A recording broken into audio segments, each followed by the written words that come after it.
एक लड़की की शादी उसकी मर्जी के खिलाफ एक सीधे साधे लड़के से की जाती है, जिसके घर में एक माँ के अलावा और कोई नहीं है।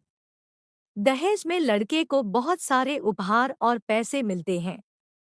लड़की किसी और लड़के से बेहद प्यार करती थी और लड़का भी।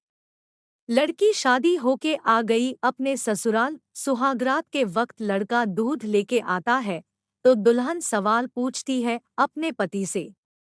एक पत्नी की मर्जी के बिना पति उसको हाथ लगाए तो उसे बलात्कार कहते हैं या हक। पति आपको इतनी गहराई में जाने की कोई जरूरत नहीं है। बस दूध लाया हूँ पी लीजिएगा। हम सिर्फ आपको शुभ रात्रि कहने आए थे कह के कमरे से निकल जाता है। लड़की मन मारकर रह जाती है, क्योंकि लड़की चाहती थी कि झगड़ा हो ताकि मैं इस गंवार से पीछा छुटा सकूं। है तो दुल्हन मगर घर का कोई भी काम नहीं करती। बस दिन भर ऑनलाइन रहती और न जाने किस किस से बातें करती, मगर उधर लड़के की माँ बिना शिकायत के दिन भर चूल्हा चौका से लेकर घर का सारा काम करती, मगर हर पल अपने होठों पर मुस्कुराहट लेके फिरती। लड़का एक कंपनी में छोटा सा मुलाजिम है और बेहद ही मेहनती और ईमानदार। करीब महीने भर हो गए मगर पति पत्नी अब तक साथ नहीं सोए। वैसे लड़का बहुत शांत स्वभाव वाला था, इसलिए वह ज्यादा बातें नहीं करता था। बस खाने के वक्त अपनी पत्नी से पूछ लेता था कि कहाँ खाओगी, अपने कमरे में या हमारे साथ। और सोने से पहले डायरी लिखने की आदत थी जो वह हर रात को लिखता था। लड़की के पास एक स्कूटी थी, वह हर रोज बाहर जाती थी पति के ऑफिस जाने के बाद और पति के वापस लौटते ही आ जाती थी। छुट्टी का दिन था, लड़का भी घर पे ही था तो लड़की ने अच्छे भले खाने को भी गंदा कह के माँ को अपशब्द बोल के खाना फेंक देती है, मगर शांत रहने वाला उसका पति अपनी पत्नी पर हाथ उठा देता है, मगर माँ अपने बेटे को बहुत डांटती है।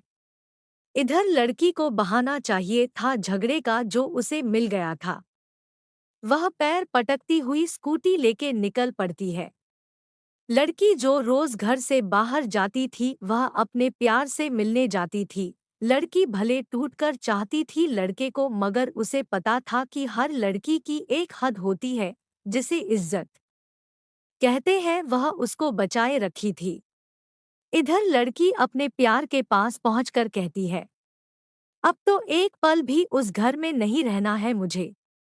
आज ग्वार ने मुझ पर हाथ उठा के अच्छा नहीं किया। लड़का, अरे तुमसे तो मैं कब से कहता हूँ कि भाग चलो मेरे साथ कहीं दूर, मगर तुम हो कि आजकल पे लगी रहती हो। लड़की, शादी के दिन मैं आई थी तो तुम्हारे पास तुम ही ने तो लौटाया था मुझे। लड़का, खाली हाथ कहाँ तक भागोगे तुम ही बोलो, मैंने तो कहा था कि कुछ पैसे और गहने साथ ले लो, तुम तो खाली हाथ आई थी। आखिर दूर एक नई जगह में जिंदगी नए सिरे से शुरू करने के लिए पैसे तो चाहिए ना। लड़की, तुम्हारे और मेरे प्यार के बारे में जानकर मेरे घरवालों ने बैंक के पास बुक, एटीएम और मेरे गहने तक रख लिए थे, तो मैं क्या लाती अपने साथ। हम दोनों मेहनत करके कमा भी तो सकते थे। लड़का, चालक इंसान पहले सोचता है और फिर काम करता है। खाली हाथ भागते तो ये इश्क का भूत 2 दिन में उतर जाता, समझी। और जब भी तुम्हें छूना चाहता हूँ बहुत नखरे हैं तुम्हारे। बस कहती हो शादी के बाद। लड़की, हाँ शादी के बाद ही अच्छा होता है ये सब, और सब तुम्हारा तो है। मैं आज भी एक कुंवारी लड़की हूँ, शादी करके भी आज तक उस गंवार के साथ सो न सकी, क्योंकि तुम्हें ही अपना पति मान चुकी हूँ। बस तुम्हारे नाम की सिंदूर लगाना बाकी है, बस वह लगा दो, सब कुछ तुम अपनी मर्जी से करना। लड़का, ठीक है मैं तैयार हूँ, मगर इस बार कुछ पैसे जरूर साथ लेके आना। मत सोचना हम दौलत से प्यार करते हैं, हम सिर्फ तुमसे प्यार करते हैं, बस कुछ छोटी मोटी बिजनेस के लिए पैसे चाहिए।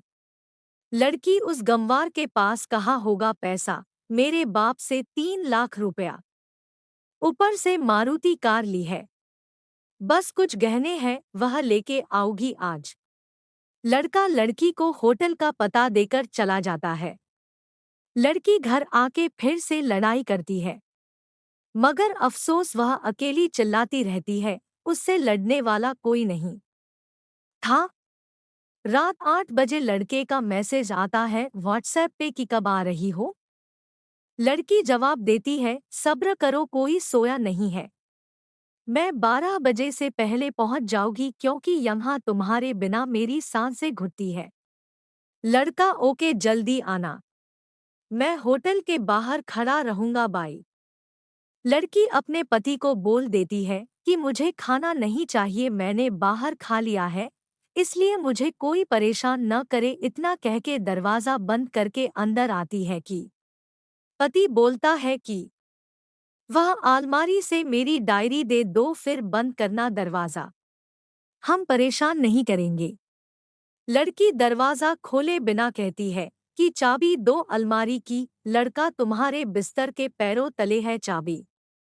मगर लड़की दरवाज़ा नहीं खोलती बल्कि जोर जोर से गाना सुनने लगती है।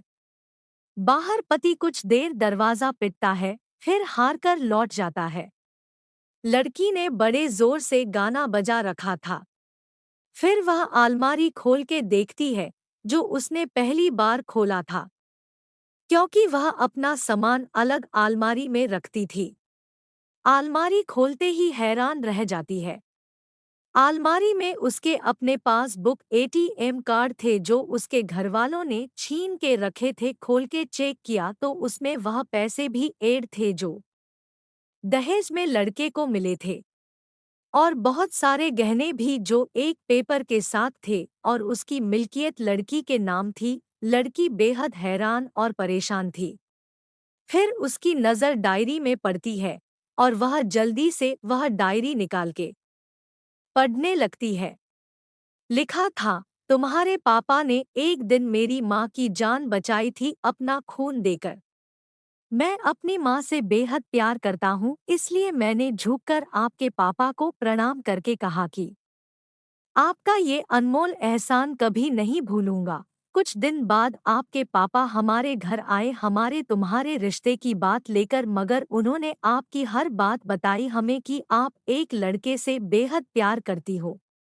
आपके पापा आपकी खुशी चाहते थे, इसलिए वह पहले लड़के को जानना चाहते थे। आखिर आप अपने पापा की प्रिंसेस जो थी, और हर बाप अपने प्रिंसेस के लिए एक अच्छा ईमानदार प्रिंस चाहता है। आपके पापा ने खोज करके पता लगाया कि वह लड़का बहुत सी लड़की को धोखा दे चुका है और पहली शादी भी हो चुकी है, पर आपको बता न सके क्योंकि उन्हें पता था कि ये जो इश्क का नशा है वह हमेशा अपनों को गैर और गैर को अपना समझता है। एक बाप के मुंह से एक बेटी की कहानी सुनकर मैं अचंभित हो गया। हर बाप यहाँ तक शायद ही सोचे। मुझे यकीन हो गया था कि एक अच्छा पति होने का सम्मान मिले न मिले, मगर एक दामाद होने की इज्जत मैं हमेशा पा सकता हूँ।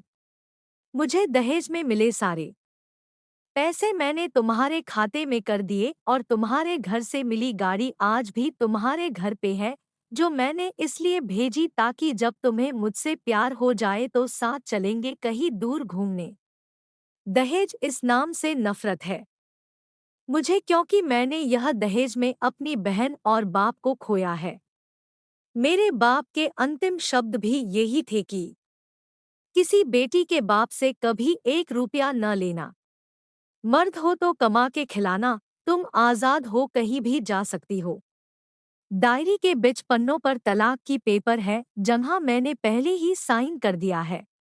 जब तुम्हें लगे कि अब इस गमवार के साथ नहीं रखना है, तो साइन करके कहीं भी अपनी सारी चीजें लेके जा सकती हो। लड़की हैरान थी, परेशान थी, न चाहते हुए भी गमवार के शब्दों ने दिल को छुआ था। न चाहते हुए भी ग्वार के अनदेखे प्यार को महसूस करके पलकें नम हुई थी। आगे लिखा था, मैंने तुम्हें इसलिए मारा क्योंकि आपने माँ को गाली दी, और जो बेटा खुद के आगे माँ की बेइज्जती होते सहन कर जाए, फिर वह बेटा कैसा? कल आपके भी बच्चे होंगे, चाहे किसी के साथ भी हो, तब महसूस होगी माँ की महानता और प्यार। आपको दुल्हन बना के हमसफर बनाने लाया हूँ, जबरदस्ती करने नहीं। जब प्यार हो जाए तो भरपूर वसूल कर लूंगा आपसे। आपके हर गुस्ताखी का बदला शिद्दत से लेंगे हम आपसे। गर आप मेरी हुई तो बेपनाह मोहब्बत करके किसी और की हुई तो आपके हक में दुआएं मांग के लड़की का फोन बज रहा था। लड़की पलकों से आंसू गिर रहे थे। सिसकते हुए मोबाइल से पहले सिम निकाल के तोड़ा, फिर सारा सामान जैसा था वैसे रख के न जाने कब सो गई पता नहीं चला। सुबह देर से जागी तब तक उसका पति ऑफिस जा चुका था। पहले नहा धोकर साड़ी पहनी, लंबी सी सिंदूर डाली अपनी मांग में, फिर मंगलसूत्र, फिर किचन में जाके सासू माँ को जबरदस्ती कमरे में लेके तैयार होने को कहती है और अपने गमवार पति के लिए थोड़े नमकीन, थोड़े हलवे और चाय बना के अपनी स्कूटी में सासुमाँ को जबरदस्ती बिठाकर रास्ते में सासुमाँ को पति के ऑफिस का पता पूछकर ऑफिस पहुंच जाती है। पति हैरान रह जाता है पत्नी को इस हालत में देखकर। पति सब ठीक तो है न माँ? मगर माँ बोलती इससे पहले पत्नी गले लगाकर कहती है कि अब सब ठीक है, I love you forever. Office के लोग सब खड़े हो जाते हैं तो वह कहती है कि मैं इनकी धर्मपत्नी हूँ, वनवास गई थी, सुबह लौटी हूँ। अब 1 महीने तक मेरे पतिदेव ऑफिस में दिखाई नहीं देंगे क्योंकि हम लंबी छुट्टी पे जा रहे साथ साथ। सभी लोग तालियां बजाते हैं और वह फिर से लिपट जाती है अपने पति से, जहाँ से वह दोबारा कभी भी छूटना नहीं चाहती। बड़े कड़े फैसले होते हैं कभी कभी हमारे अपनों के, मगर हम समझ नहीं पाते कि हमारे अपने हमारी फिक्र खुद से ज्यादा करते हैं। माँ बाप के फैसलों का सम्मान करें क्योंकि ये दो ऐसे शख्स हैं जो आपको हमेशा सबसे ज्यादा प्यार करते हैं। अच्छी लगी तो शेयर करें।